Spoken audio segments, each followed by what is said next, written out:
ശ്രീ ആര്യടൻ ഷൗക്കത്ത്.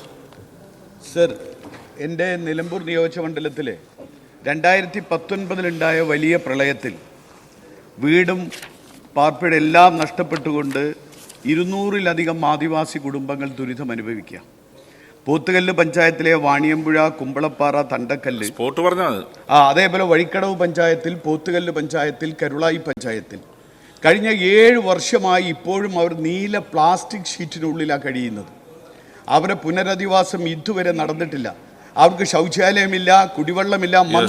മന്ത്രി തന്നെ നേരിട്ട് കണ്ടതാണ് സർ. തെരഞ്ഞെടുപ്പ് കാലം ഈ 6 മാസം മുൻപ് മന്ത്രി തന്നെ നേരിട്ട് കണ്ടതാണ്. എന്ന് അവരുടെ പുനരധിവാസം പൂർത്തീകരിക്കാൻ കഴിയും? അവർക്ക് അവകാശപ്പെട്ട ഭൂമി എന്ന് കൊടുക്കാൻ പറ്റും? അവർക്ക് പാർപ്പിട സൗകര്യം? സാർ, ഈ പറയുന്ന പോലെ ഞാൻ നേരിട്ട് ആ പ്രദേശം ഞാൻ സഞ്ചരിച്ചിരുന്നു. പ്രളയത്തിൽ പൂർണ്ണമായിട്ടും തകർന്നിട്ടുള്ള ഒരു ഉന്നതി നിലക്ക് നേരിട്ട് പോവുകയും ആ കാര്യങ്ങൾ പരിശോധിക്കുകയും ബോധ്യപ്പെടുകയും ചെയ്തിട്ടുണ്ട്. അവരെ പുനരധിവസിക്കുന്നതിന് വേണ്ടിയിട്ടുള്ള ഒരു നടപടിയും പരിശോധനയും ഇപ്പോൾ വകുപ്പ് ചെയ്തു വരുന്നുണ്ട്. അവരൊക്കെ ഒരു വനപ്രദേശത്താണ് അവർ താമസിച്ചുകൊണ്ടിരിക്കുന്നത്. അവർ വനത്തിൻ്റെ ഉള്ളിൽ നിന്നിട്ട് മറ്റൊരു പ്രദേശത്തേക്ക് വരുന്നതിന് വേണ്ടിയിട്ട് ചില വിമുഖതയൊക്കെ പ്രകടിപ്പിച്ചിട്ടുണ്ട്. പക്ഷേ എങ്കിലും അവരുടെ വിഷയങ്ങൾ പരിഹരിക്കേണ്ടതുണ്ട്.